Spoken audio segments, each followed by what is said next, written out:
Well, good morning, everyone. Thanks for joining this latest 1% Club Roundtable. This week's session is on 5 steps to make LinkedIn work for you.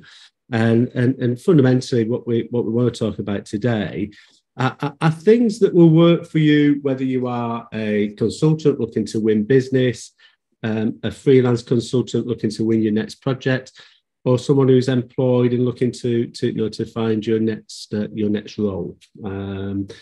Just basic materials that can help you to position yourself in the best possible way where LinkedIn's concerned. So let me start to share my screen, and again we'll take you through the 5 or so steps or phases. And then we'll open it up for a conversation, discussion, and it'd be useful just to, as usual, get your thoughts and insights on the materials, and also in this case in particular, stuff that's worked for you when you've been using LinkedIn. So some more people just joining now. So let me share the screen and get into the detail. Excuse me. So can you see that? The usual sort of slide, 5 steps to make LinkedIn work for you. So why does it matter? Well, we've touched on LinkedIn a few times on these sessions over the months, and this slide in particular is a slide that I've used before, but with one addition. And fundamentally, LinkedIn is the biggest network for professional people. It's the place to go for B2B type of activities. Most business people, it is most, because I think there's some research been done recently that there's about 54% of all business people globally have a site on LinkedIn. So that still means there's a hell of a lot of people not on LinkedIn, but it's the biggest network, certainly for professional people, with about 770 million people on there. The next bullet point there is something that I've just come across, actually. It has the highest visitor to lead conversion rate of any social media at 2.74%, which sounds small, but in reality, from a lead generation perspective, from a sales perspective, that's a really good response rate. And what that effectively is saying is that when people are interested in looking at your profile, a decent percentage of those will actually start to connect with you and will start to engage with you. And generate leads for you, whether that, as I said earlier, whether that's in a business context or in a role context. Your clients and future employees will be on LinkedIn without a shadow of a doubt.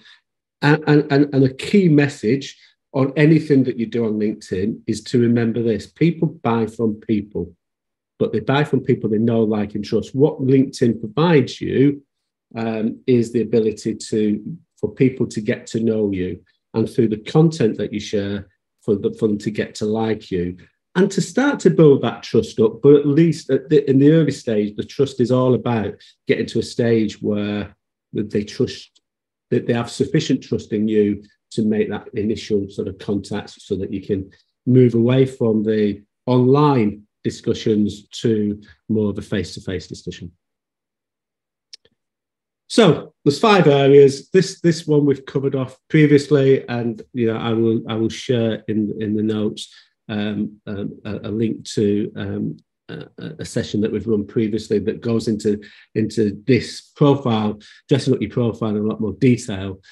But again, bear in mind that there's lots of people on LinkedIn. The key is when people engage with you, you want that your profile to position you in the way that you want to be positioned.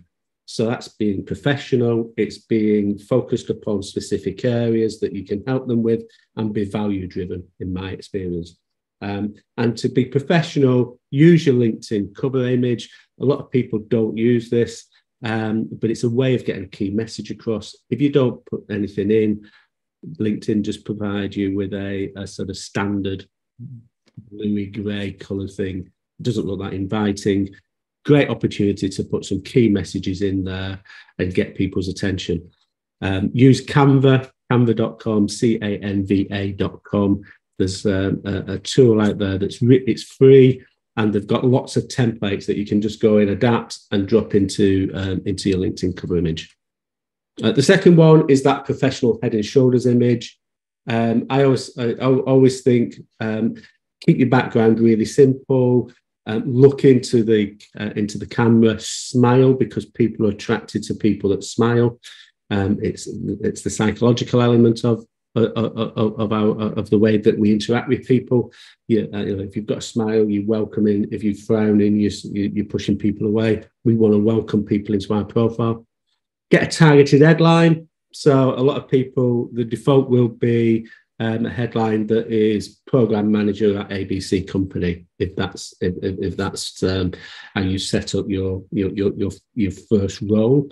But you can put whatever you want in there. So get a targeted headline that really sells the value or the focus that you have, and grabs their attention. Fundamentally, when people go on to LinkedIn and do a search, your photograph and your headline are the things that they see.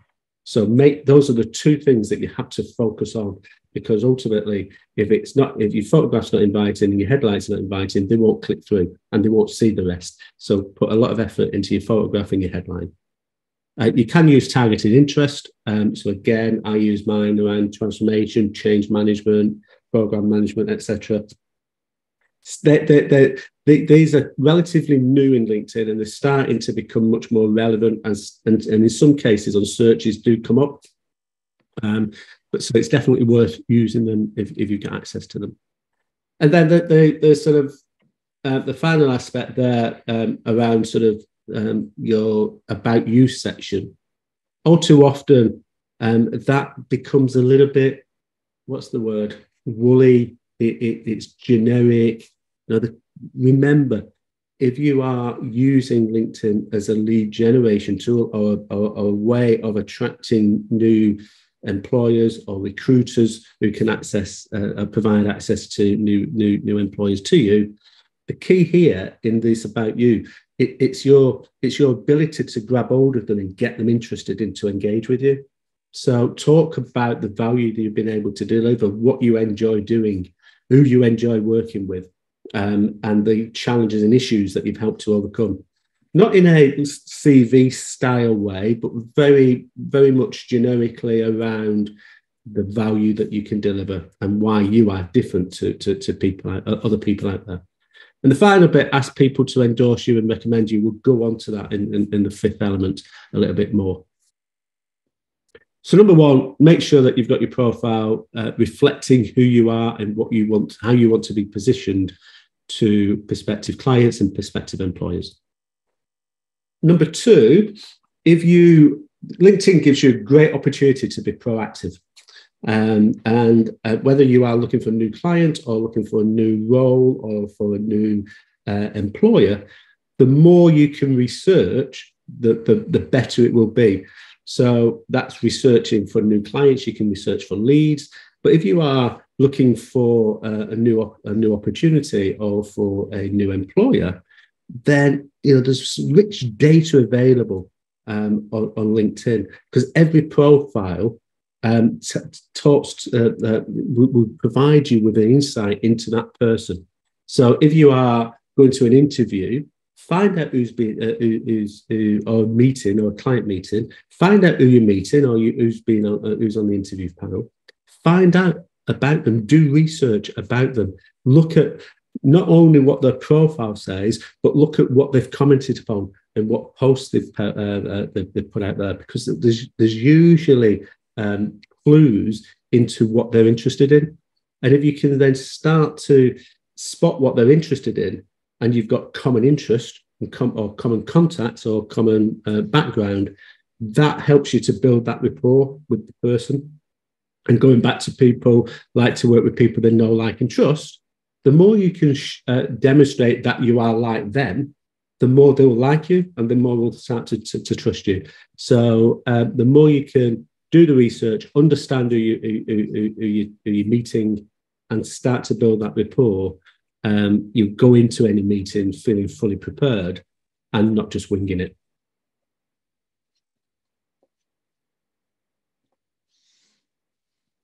So number 3, offer value with content. So LinkedIn is a great a great way of sharing your knowledge and experience. It gives you an opportunity to distribute content. So that could be in your post, it could be in white papers, it could be in brochures if you're running a business or on behalf of the organisation you're working with. But it could also just be in relation to your comments on other people's posts.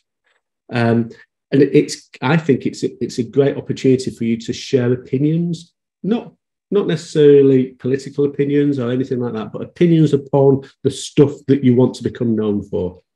Yeah, because more often than not, a future client or a future employer will start to do research on you on LinkedIn before they ever meet you. More often than not. Doesn't happen all the time, but a lot of times it will do.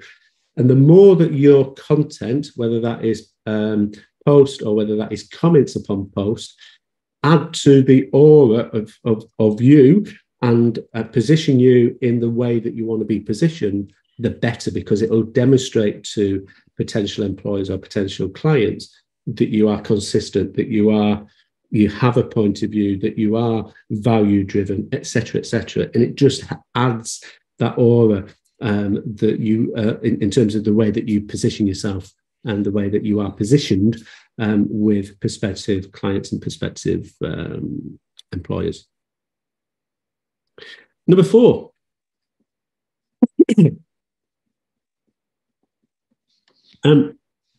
Participate in discussions.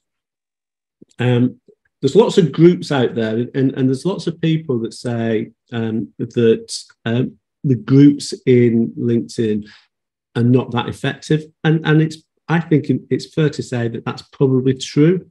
A lot of the groups out there are not that busy. There's lots of members, but actually the engagement in the groups are not that great.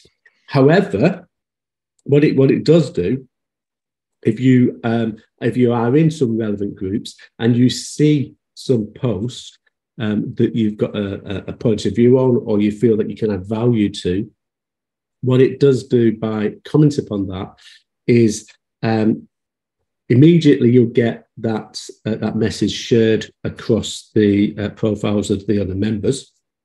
I'm not saying for 1 minute that every one of them will see it, but it helps you to get that message across.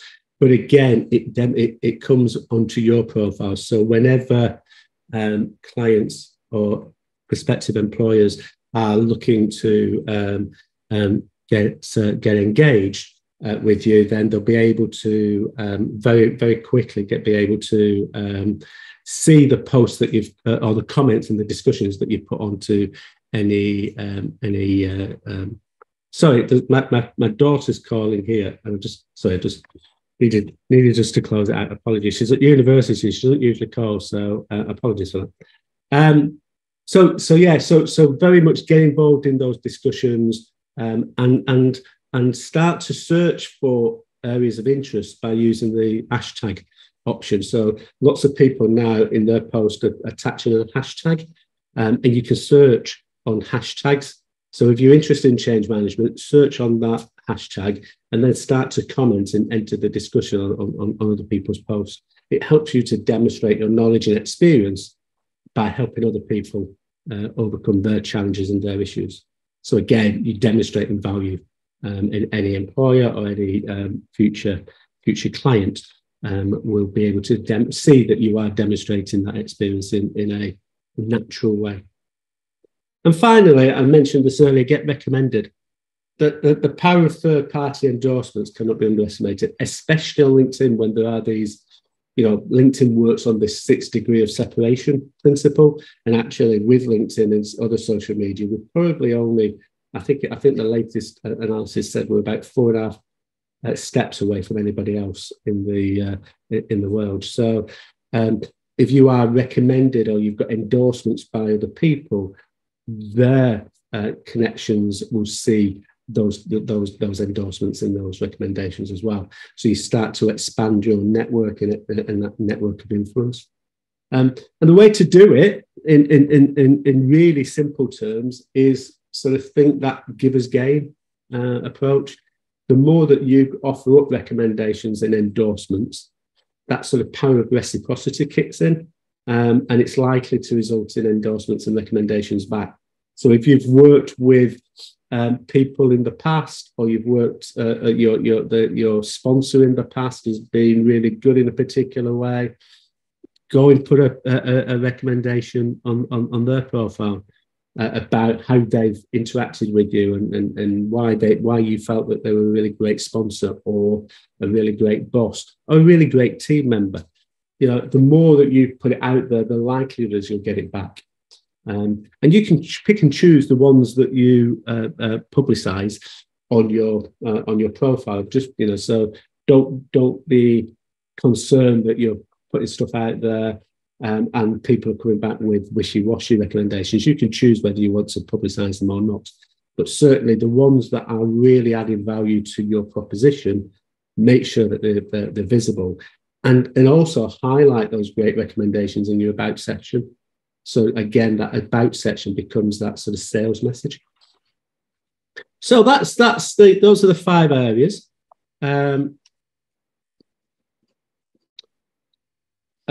We'll go deeper into LinkedIn generally through the Transformation Leaders Hub. We've got a specific course in there which is around LinkedIn Essentials, so which goes into a lot more detail about how to build your profile up and the type of things that we've been speaking about today. So if you want any more information on that or anything else, reach out to me and we can go into a lot more detail. But with that, let me stop sharing and open it up to the floor. And what are your thoughts, experiences, anything that that's worked for you in the past that you want to share with other people? Tony, I guess mine's more of a question. Really useful to have a recap. Some of that I knew, but some of that I've really not focusing on enough, so a really useful recap. I just wondered about the group's thoughts around the posts, because I don't post an awful lot. Well, I hardly ever post. I do comment on others.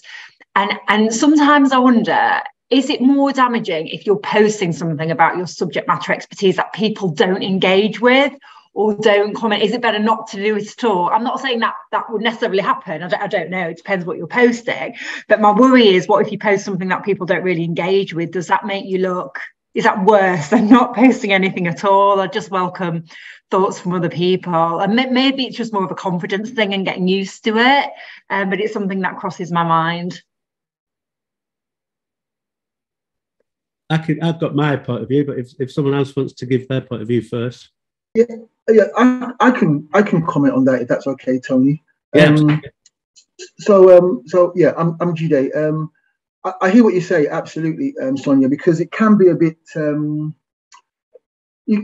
can get a bit anxious about the unknown, basically. So you're posting pretty much into the unknown, and you don't know how the message is going to be received. I think that's the primary concern, and you're also concerned that you don't want to kind of show yourself up. What you think is knowledgeable, some people might not think the same. No, I do think though that once you have established the credibility of what it is you intend to say, and you've crafted it in a way that's effective, I think yeah, absolutely. If you think it's valuable, put it out there. As Tony has already said, sometimes people will engage with it if it resonates with them, and sometimes it might not be any comments or widening of the conversation, but it might just be simple likes or simple things like that. I'm with you. I initially didn't really see posting as a thing that was valuable, but after a time when I was a little bit kind of, I was looking for opportunities, I started to post. I started to reflect, I think, my intellectual perspective, which is pretty much what this stuff is about, you know. And I got some positive comments, and I got some positive feedback. But I think most importantly, what I realized, as you say, was that posting flags you up to a whole audience that's kind of connected with you, and it kind of brings you to their attention. And I think that's the power of it. And I'm going to keep quiet now in case I'm going too far astray. Yeah, I share a lot of what you've just said there. I think two comments from my side. One, think about why you're posting. Are you posting to get people to like, comment upon it, or are you actually posting it to project the message that you want to get out there about you and the value that you can offer? Yeah. So it might be that you put something out today that doesn't mean anything to anybody, but actually 6 months down the line, because it's in there, and when people are looking through, they'll start to see, and it might chime with someone then. So I've had posts that I get notifications 9 months later that someone's made a comment upon it, and it's like, I see this sort of such and such body's made a comment upon this post, and I'm thinking, I can't even remember doing that post. And then you look back, it's 8-9 months ago. So that happened. But the second thing I would say is, when you're putting posts out, use these hashtags. So if it's about organization design, Sonia, there'll be a hashtag organization design, or hashtag tag operating model, you know, various versions of that hashtag. Put that in your post, because what that does is, when people are searching for organization design, it's going to come up. And I think, from my experience, that's where these things 6-7 months down the line, people come in, and they're not even connections to me. It's because they've gone into LinkedIn and searched on a particular issue that they're facing or want some support on, and your messages are coming up. Matt, you've got your hand up. Yeah, morning all. Thanks, Tony. Quick question. So thank you for explaining. Good to see you, Wayne, again. Thanks for explaining the hashtag, because that's been one of my kind of mysteries about LinkedIn. Thinking I don't go there in case I blow something up. You know, it's like all that kind of that fear factor. So, quick question on this hashtag. When I see people with hashtags in their comments or whatever, is that a hashtag that they actually know, or the search item comment? Let's say change management. Is that something that person actually knows exists, or are they just putting a big fishing net out there saying, I'm going to put hashtag change management or hashtag what a lovely day, just to see if there's something else that kind of resonates or searches through the AI on that?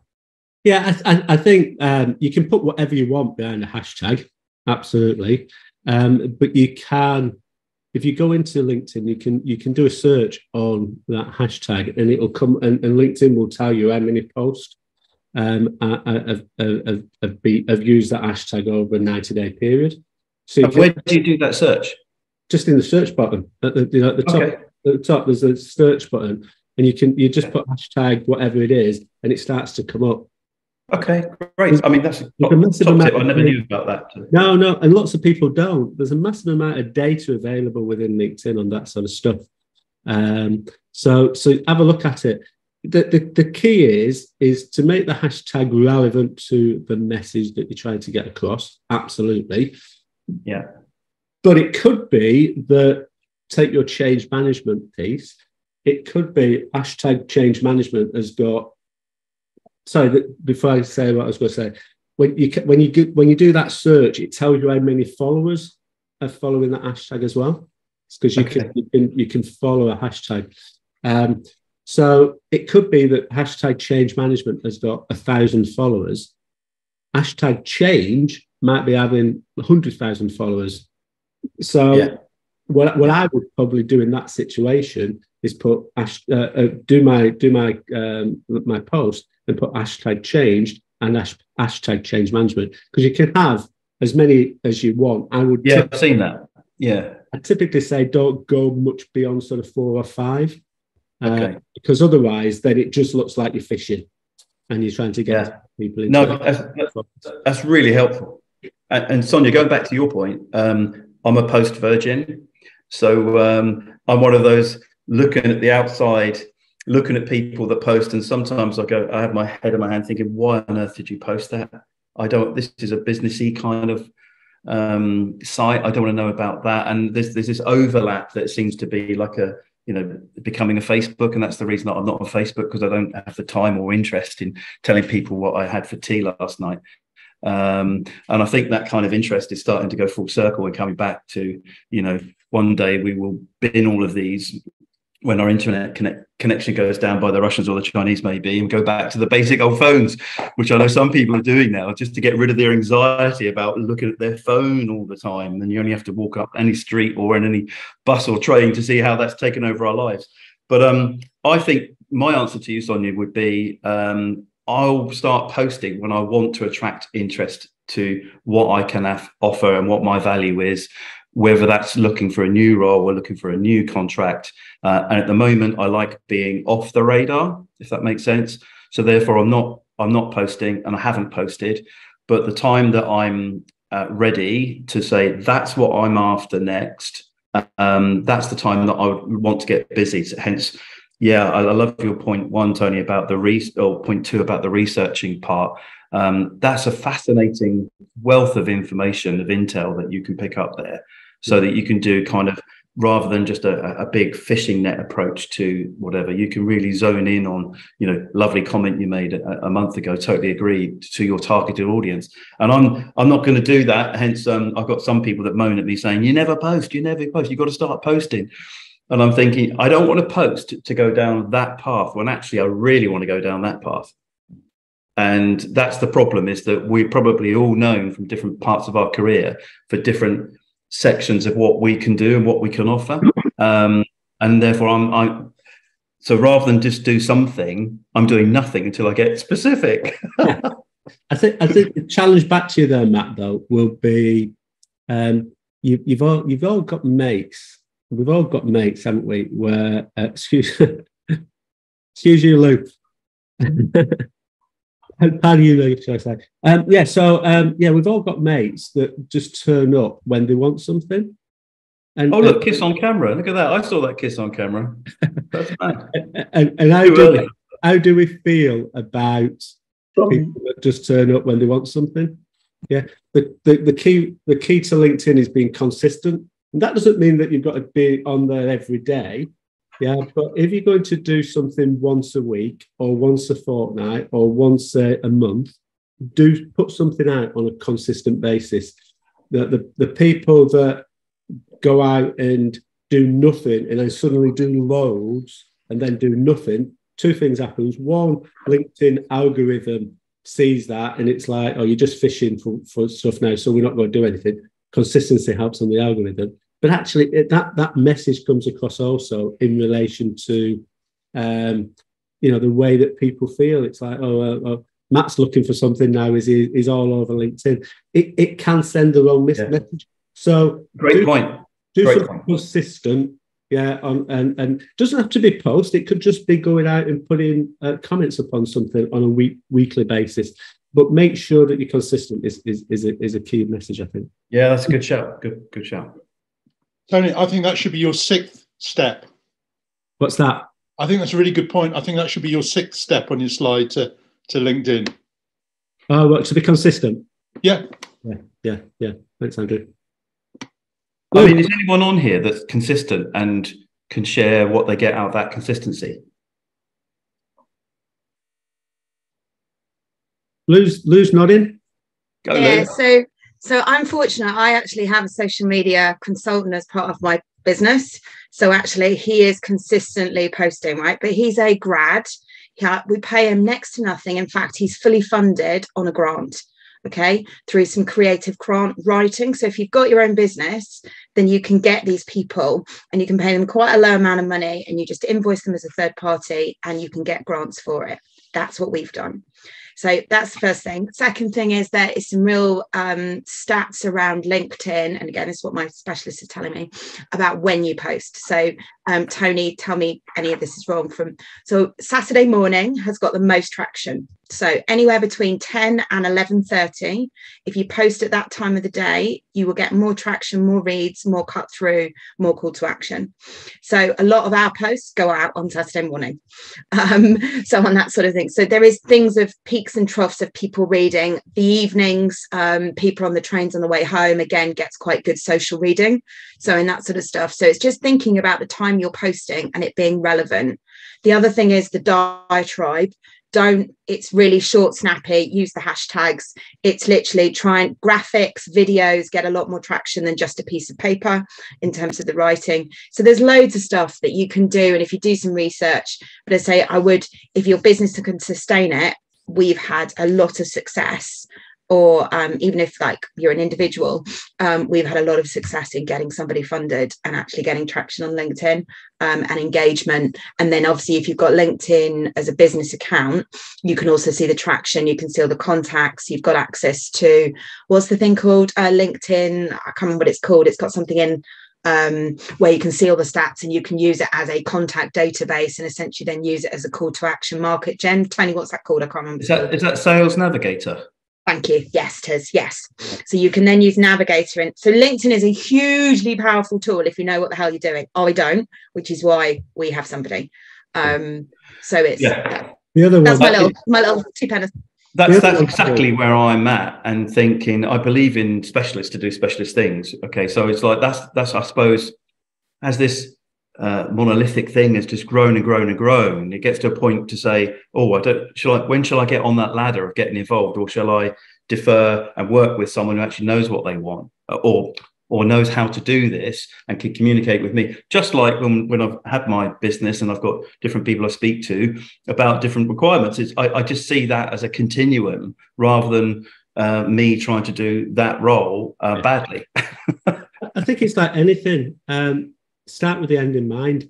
Yeah. What do you want to get out of LinkedIn? So you know, I'm arguing against myself. You might choose not to post anything, and you just use LinkedIn from a research perspective and do what you were talking about, Matt. Find out the research, contact the people that are relevant to you, and on a one-to-one basis, share really valuable content that's offline rather than posting it on LinkedIn. But if you start with the end in mind, then you can start to put your strategy together that fits that end point that you're trying to get to. So if it is about winning new business, if it is about winning new projects, then you've got to be out there. You've got to be positioning yourself that actually, if someone comes to your profile and they have a particular pain point, they'll know that you are the person that can help them overcome that pain point. So it's about delivering value. It's about being that, having that consistency, and trying different things, because fundamentally, and the one challenge, and I know lots of people, and I use some outsourced support as well. The one challenge when you're using outsourced support is coming back to my first point about people work with people they know, like, and trust. So any person that's posting on your behalf, you've got to make sure that they are doing it in a way that supports what it is that you want to get across, and not my biggest challenge they want across.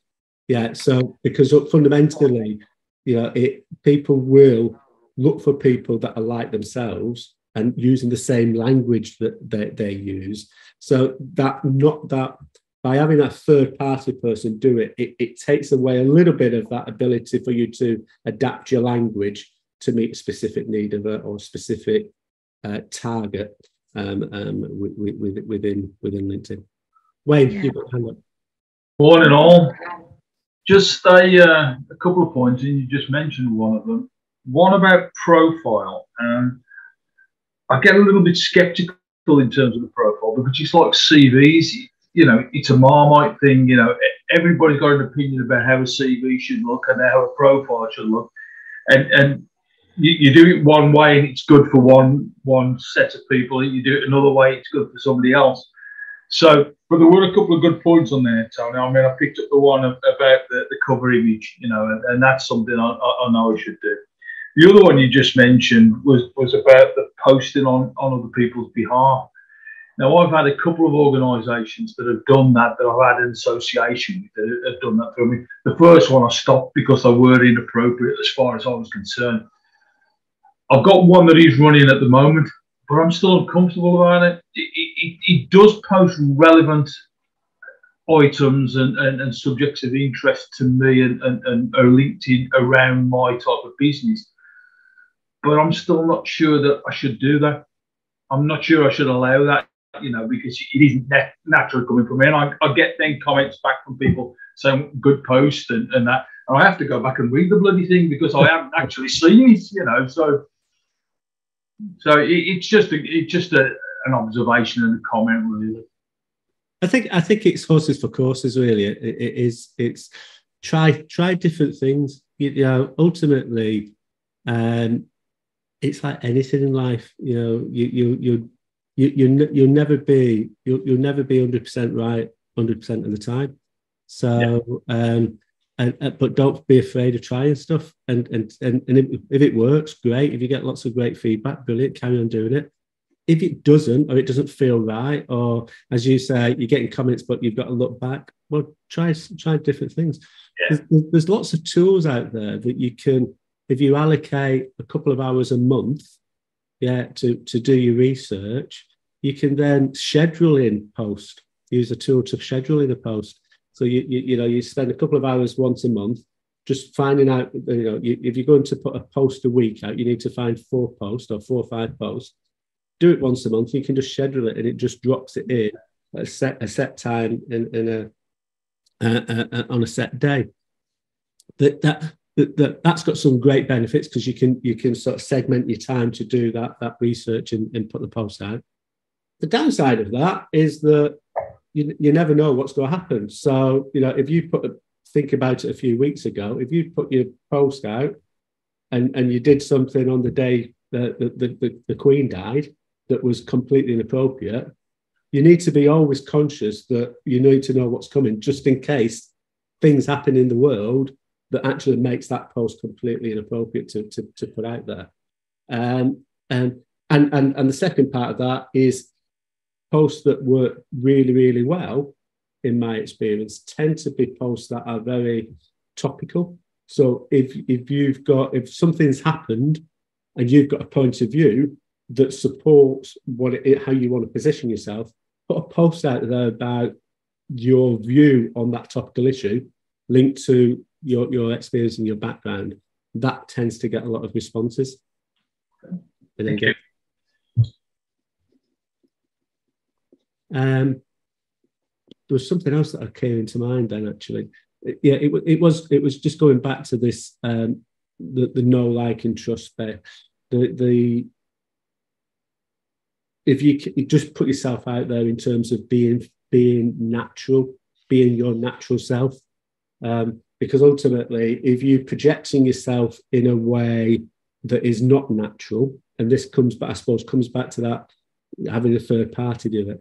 If you're projecting yourself one way, then when the client or prospective employer meets you for the first time and they're expecting that type of person and they get this type of person, there's a breakdown of trust, and that can be quite hard to overcome. So you go back to that. People buy people who they know, like, and trust. You know, if you are positioning yourself in a natural way, you don't have to play act as you move forward, and you don't have to. There's not going to come that friction that can happen if you are projecting yourself one way, but actually it is just a projection. It's not your real self. So be consistent and be natural and authentic is the word I think of the day. So we're just coming up to 1:15. So if there isn't any other comments or thoughts, we will call it a day. But thank you very much for your involvement and insights and comments today. And look forward to seeing you on the session next week if you can make it.